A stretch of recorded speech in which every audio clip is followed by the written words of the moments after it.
কবরের প্রথম রাত কেমন হবে তা আমাদের প্রত্যেক মুসলমানের জানা উচিত।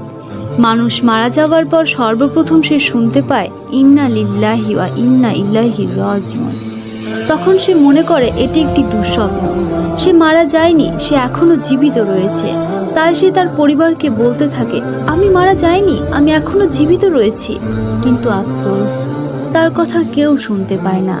তারপর যখন তাকে কবর দেওয়া হয় এবং সবাই তাকে একা ফেলে চলে আসে, তখন মহান আল্লাহ তাআলা পুনরায় আবার তার শরীরে আত্মা ফিরিয়ে দেন।